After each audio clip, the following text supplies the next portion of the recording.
मित्रांनो, तुमचं पुन्हा एकदा GB स्टोरी टेलर या यूट्यूब चॅनलवर स्वागत आहे. आजच्या आपल्या गोष्टीचं नाव आहे आत्म्यांचा मॉल. लेखक श्रीपाद.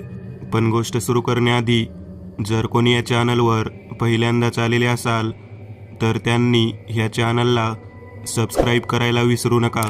चला तर मग अजिबात वेळ न घालवता गोष्टीला सुरुवात करूया.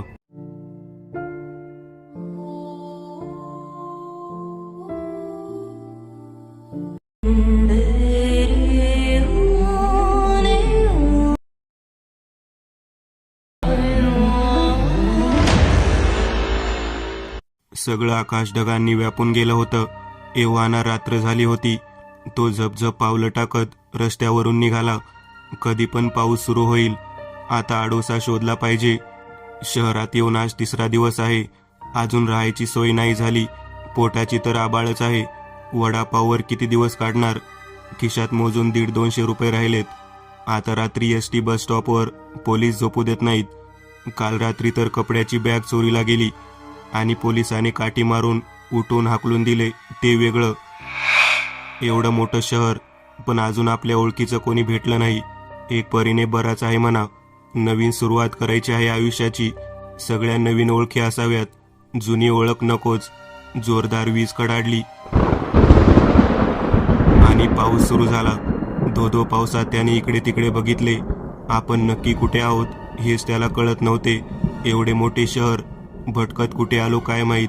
आपल्याला काय सगळं सारखंच. स्वतःशीच त्याने हसत विचार केला, चला अनिलराव, आडोसा शोधा. भिजला आहात तुम्ही?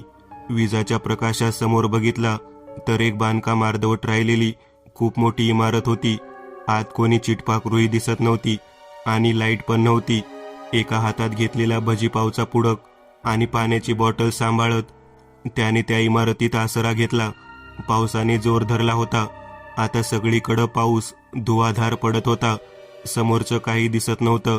नाही म्हणायला रोडवरून जाणाऱ्या गाड्याच्या लाईटमध्ये रस्ते चमकत होते.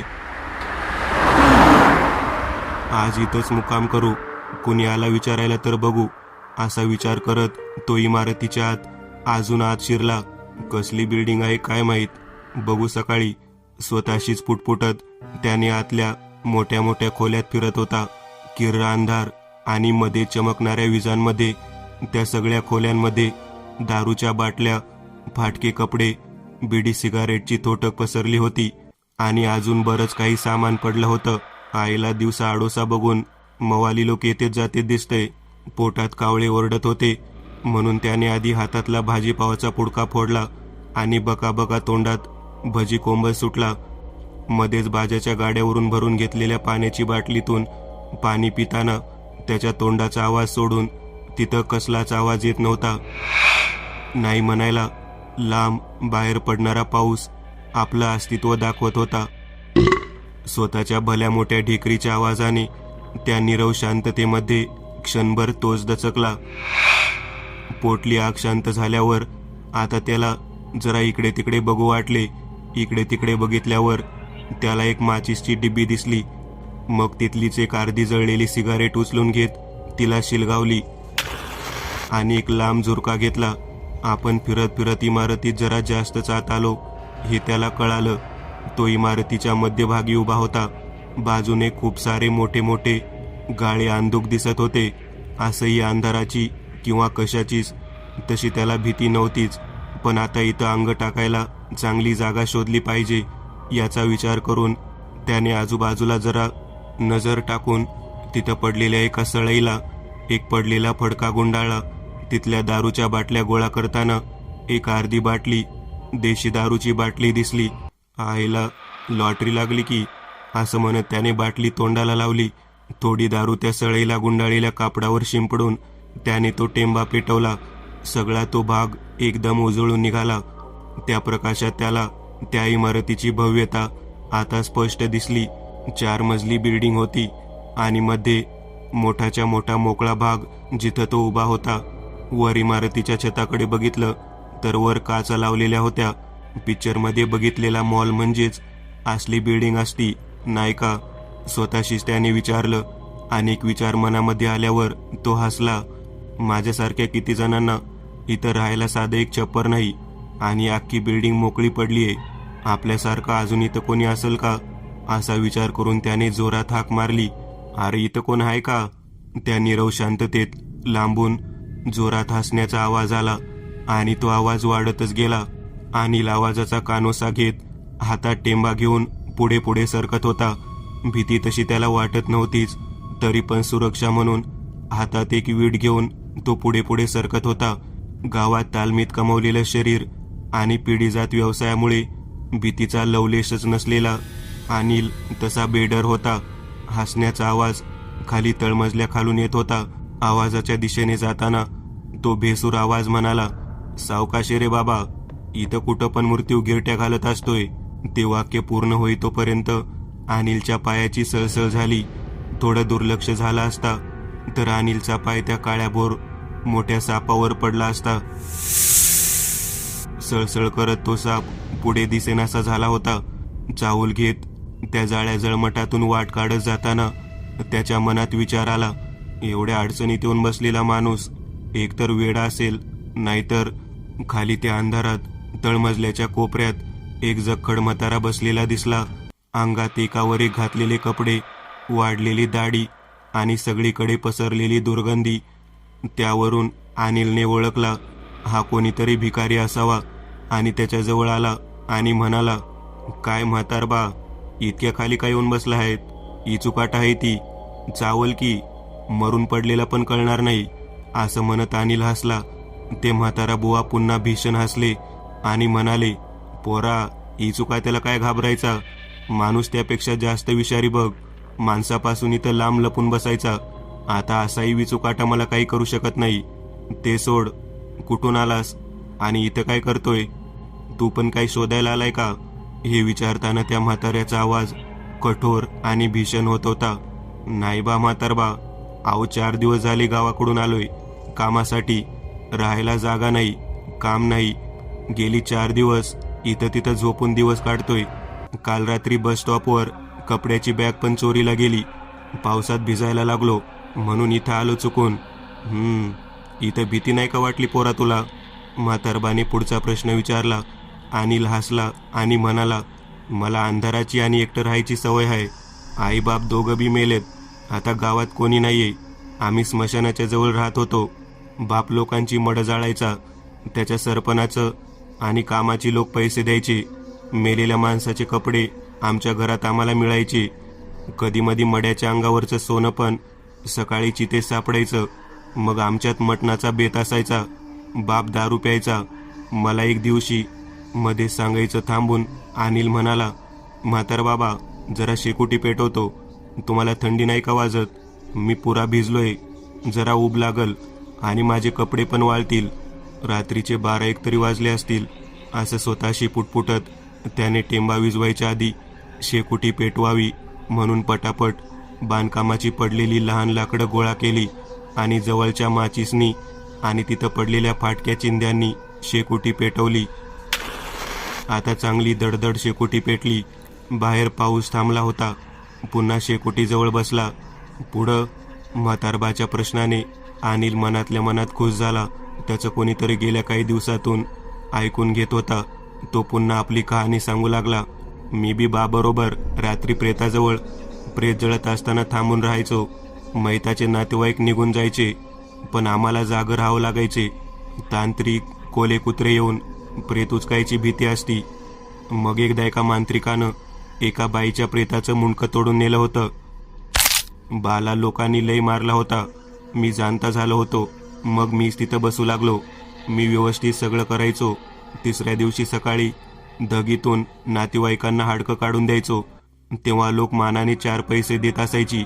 बाप मला म्हणायचा, पोरा, हे तू करू नको. हे मुक्तीचं काम आहे. आपण पिढीजात लोकांना मुक्ती देतोय. पण आता तू हे सोड. शहरात जा, दुसरं काही काम कर. पण हे काम करू नको. त्यात मी पायाळू आहे. त्यामुळं मला भूत दिसतील, त्रास देतील असं बाला वाटत होतं. मला एकटं रात्री प्रेतापाशी बसल्यावर कधी भूतं दिसली नाहीत. रात्री कोण ना कोण माझ्या शेजारी गप्पा मारायला येऊन बसायचा. गावातली नसायची ती लोक, पण बाहेरगावची असतील. दरवेळेस प्रेताजवळ बसलो की रस्त्याने रात्री जाणारा एकतरी माणूस माझ्या शेजारी बसून राहायचा. पहाट होण्याच्या आधी निघून जायचा. एक दोनदा तर बाई माणूस पण येऊन बसले होते. बाप मेला आणि मी घरातला एकटा राहिलो. काही महिने पाटलाच्या शेतात सालावर काम केला, पण तिथं मन रमत नव्हता. म्हणून मग 4 दिवसांपूर्वी शहराचा रस्ता धरला. तर असं आहे बघा सगळं. एका दमात अनिलने आपली कहाणी म्हातारबाला सांगितली. म्हातारबा मगासारखा जोरात हसायला लागले. ते हसणं आता जास्तीच भीषण वाटत होतं. म्हातारबा धीर गंभीर स्वरात म्हणाले, पोरा, तुझ्या नशिबाने परत तुला तिथंच आणून सोडलाय. तू मुक्तिदाता आहेस, म्हणून तुला भूतकेताचा त्रास झाला नाही. तुझ्या नशिबात तेच काम आहे दिसतंय. अनिलने चमकून प्रतिप्रश्न केला. म्हणजे? म्हातारबा म्हणले, कळेल तुला लवकर. ऐक, उद्या सकाळी त्या कोपऱ्यात एक पेटी आहे, ती उघड. त्यात काही पैसे आणि कपडे आहेत, ते घे. तेव्हाच तुला एक काम करावे लागेल. तुला बरोबर कळेल काय करायचं आहे ते. आता ही इमारत सोडू नको. इथं थांबून तुला बरीच कामं करायची आहेत. तुझी इच्छा नसेल तरी तुला आता ते करावे लागेल. नियतीने तुला त्यासाठीच इथं आणून सोडलं आहे. म्हातारबा बोलत असताना अनिलला झोप कधी लागली कळलं नाही. फक्त त्याला डोळे खूप जड झाले होते आणि त्या झोपाळू डोळ्यात त्याला आपल्याबरोबर शेजारी खूप लोक बसले आहेत असा भास झाला. पण तोवर तो झोपी गेला होता. अनिलला जाग आली तेव्हा सकाळ झाली होती. त्याने इकडे तिकडे पाहिले तर त्याच्याजवळ कोणीही नव्हते. डोळे बंद असताना त्याला म्हातारबानी एक दिशेला हात करून तिकडे जाण्यास सांगितले होते आणि शेवटचे वाक्य त्याला आठवत होते, माझ्या शेजारचे बोचके उघड. त्याने आता उजेडामध्ये सगळीकडे शोधाशोध करायचे ठरवले. मॉलच्या अजून मागील बाजूस तो चालू लागला. जसं तो आत जाऊ लागला तसं एक सडका उग्र दर्प त्याला जाणवू लागला. एका कोपऱ्यामध्ये त्याने पाहिले आणि त्याला धक्का बसला.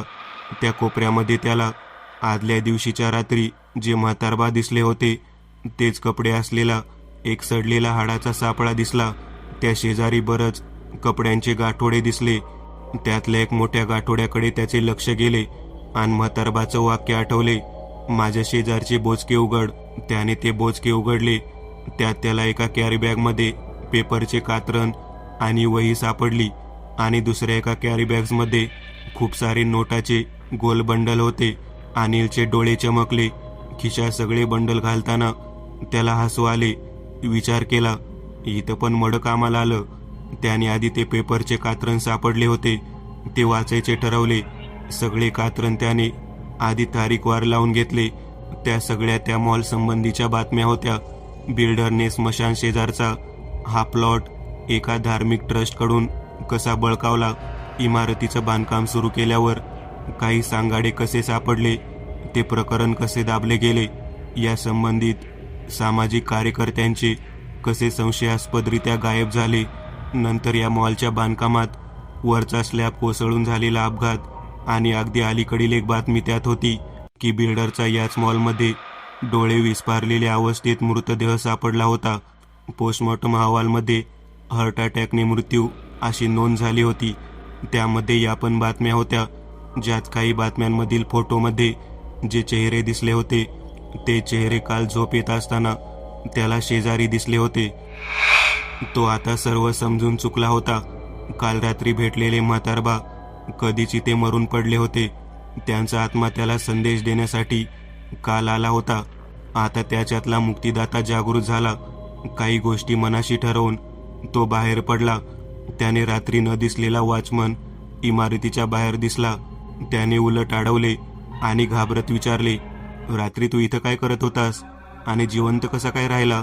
अनिलने आदल्या दिवशीची फक्त आपण आत का गेलो तेवढीच हकीकत त्याला सांगितली आणि त्याने बिल्डरच्या इतर पार्टनरना भेटायची इच्छा त्या वॉचमनजवळ व्यक्त केली. वॉचमन त्याची इच्छा ऐकून जोरजोरात हसायला लागला. अरे येडा झाला का तू? एवढे मोठे साहेब लोक तुला कशाला भेटतील? असंही सगळा धंदा आता साहेबांच्या मिसेस बघतात. चल निघित न. येडा कुठला? एकतरी तर रात्रीचा वॉचमन मिळत नाही. बाहेरची सिक्युरिटी कंपनी पण हे काम घेत नाहीये. आपण ऑफिसचे वॉचमन असून इथं दिवसा काम करावं लागतं. असं पुटपुटत वॉचमनने त्याला हाकलून दिला. शेवटी मनोमन काही गोष्ट ठरवून अनिलने ऑफिसचा पत्ता बाहेर असलेल्या बोर्डवरून घेतला.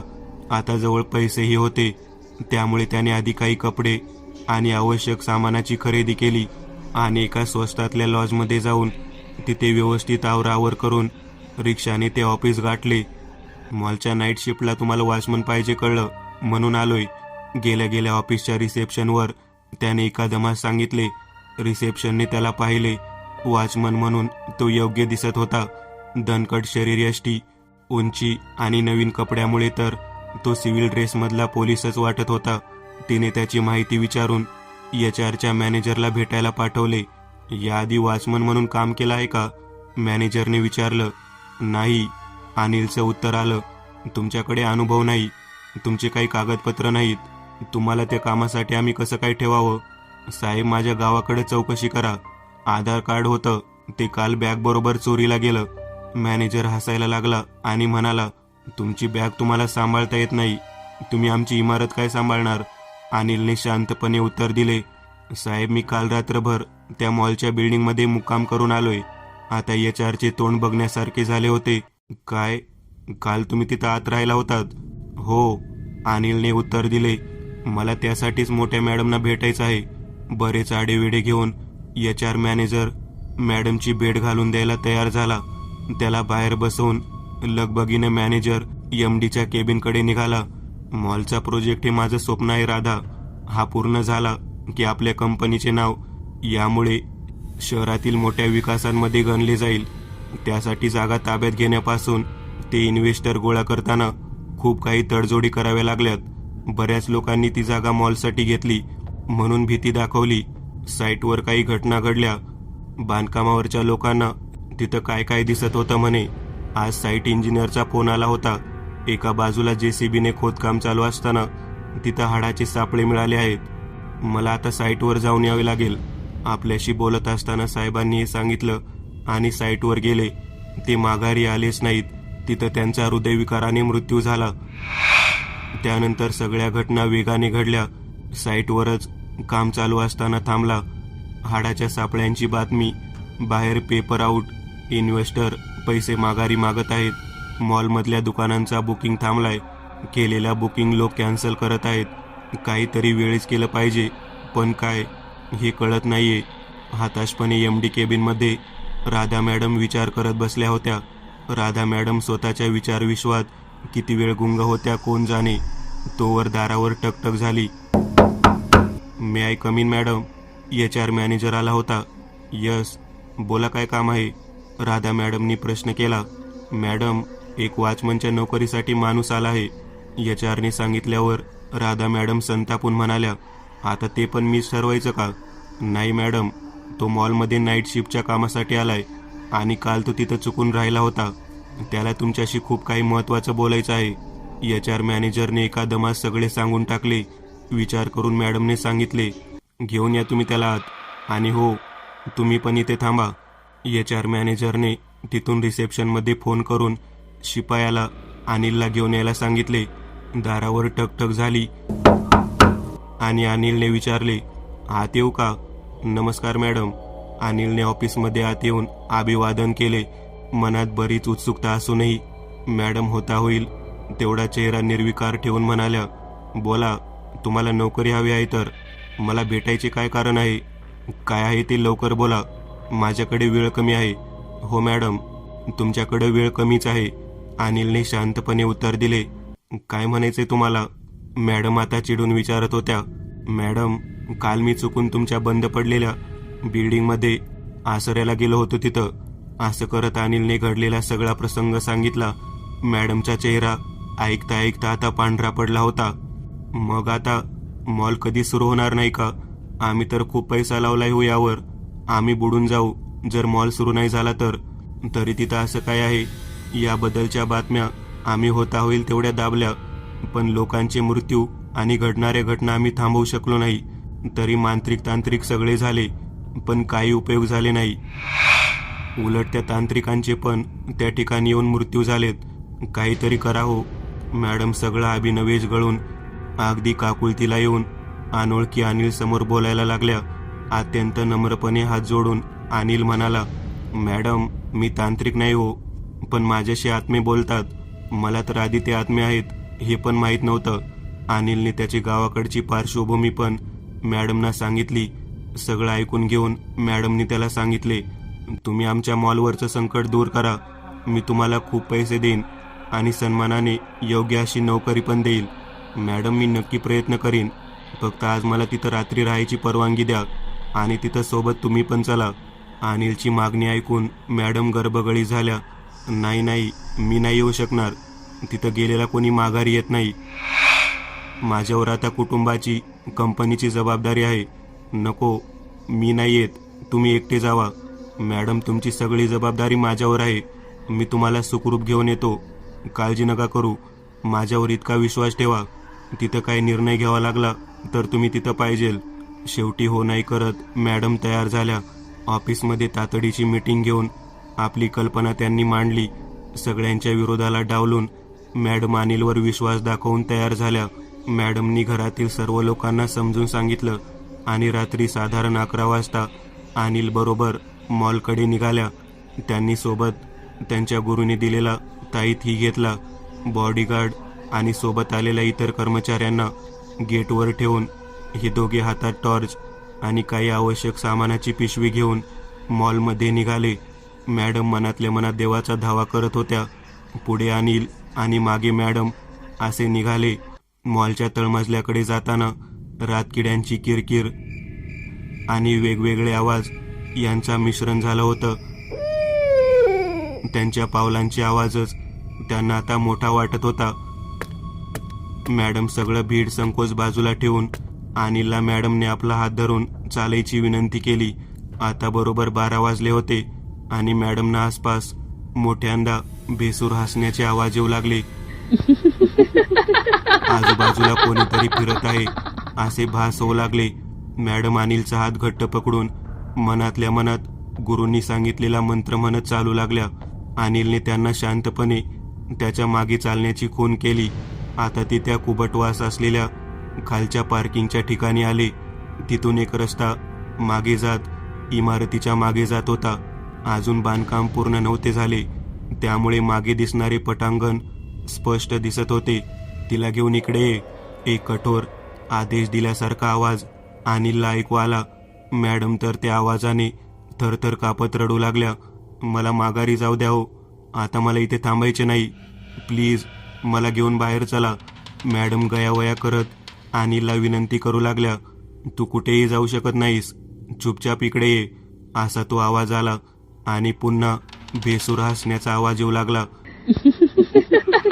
अनिल त्यांना पुन्हा धीर देत त्या मोकळ्या पटांगणात घेऊन गेला. तिथून थोड्या अंतरावर मॉलची हद्द संपत होती आणि मागे भली मोठी स्मशानभूमी होती. ओळीने असलेली थडगी तिथं दिसत होती. तिथली शांतता भंग करत अनेक जणांचा हसण्याचा आवाज आता वाढत गेला आणि अचानक तिथे खूप सारे हाडाचे सापळे दिसू लागले.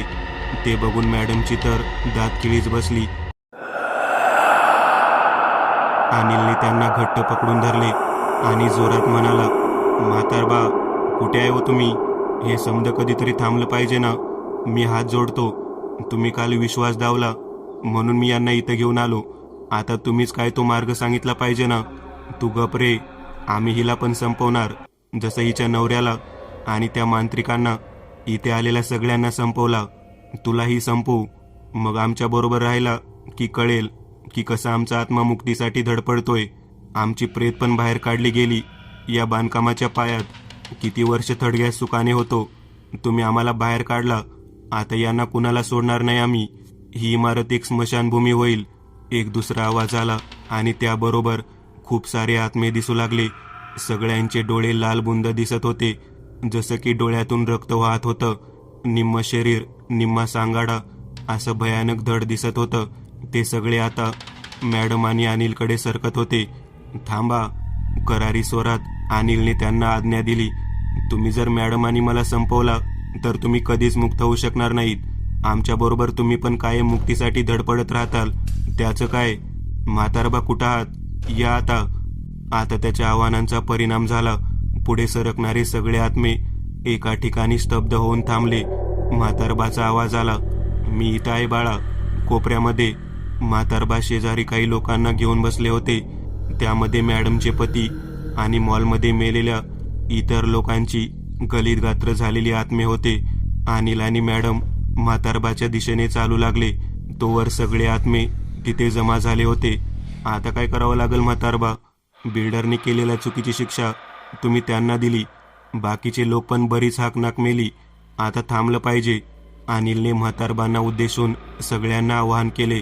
बाळ, त्यांची हक्काची जागा गेली. त्यावर हा भला मोठा मॉल उभारला. मॉलच्या मागच्या या हिश्श्यात स्मशानभूमीची काही जागा बळकावली गेली. माणूस इतका स्वार्थी झाला की त्याला जागेच्या हव्यासात जंगल कमी पडू लागली. आता तर स्मशानभूमी पण कमी पडली. म्हातारबा म्हणल्यावर अनिल म्हणाला, म्हातारबा, शेवटी आत्मे पण माणसेच की. तुम्हाला तरी कुठे जागेचा मोह सुटतोय? आता मेल्यावर काय करणार ही स्मशानभूमीची जागा घेऊन? तसं नाहीये बाळ. किती जरी नाही म्हणलं तरी आमचा जीव आपल्या परिवारात अडकलेला असतो. हे लोक इथं चिरनिद्र घेत असताना त्यांना वर्षातून एकदा तरी परिवारातील लोक स्मृतिदिनी भेटायला येत होती. आता थडगीच काढून टाकल्यावर लोक यांना कुठे येऊन भेटणार? यांना चिरनिद्रेतून उठवून त्यांच्या शरीराच्या अवशेषाचे हाल केले गेले. त्या तिथे कोपऱ्यात सगळी हाडे एकत्र करून पुरून टाकली.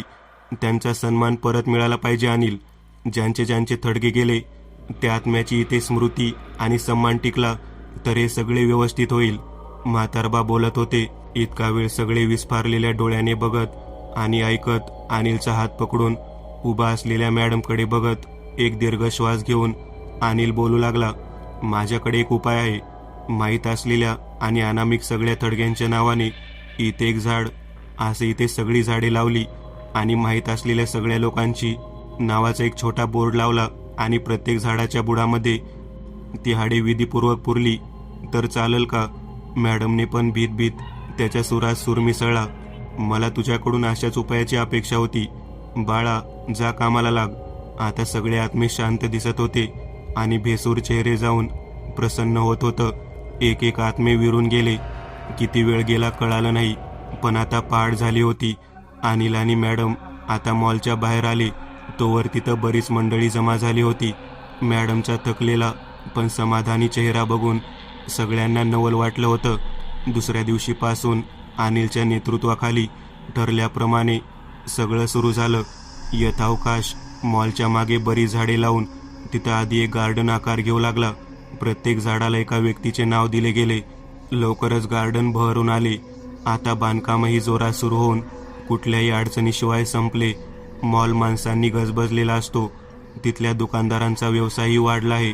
अनिल सिक्युरिटी इन्चार्ज म्हणून काम करत आहे. मॉलच्या मागे असलेल्या गार्डनच्या तिथे या एका मोठ्या पाटीवर एक छोटासा कृतज्ञता संदेश लिहिला गेला. सर्व ज्ञात अज्ञात व्यक्तीच्या सहकार्याने आणि बलिदानाने उपकृत असलेली इमारत मुक्ती मॉल. एक नवीन चॅनल ओपन करत आहे. त्यावर तुम्हाला ॲनिमेटेड हॉरर स्टोरीज पाहायला मिळतील. त्या चॅनलची लिंक या व्हिडिओच्या डिस्क्रिप्शन मध्ये दिलेली आहे. चॅनलला सबस्क्राईब करायला विसरू नका. मित्रांनो, आज पुरतं एवढंच. तुम्हाला जर काही गोष्ट आवडली असेल तर नक्की लाईक करा. तुमच्यापैकी बरेचसे जण व्हिडिओ लाईक न करताच पळून जातात. पण हा जर व्हिडिओ तुम्ही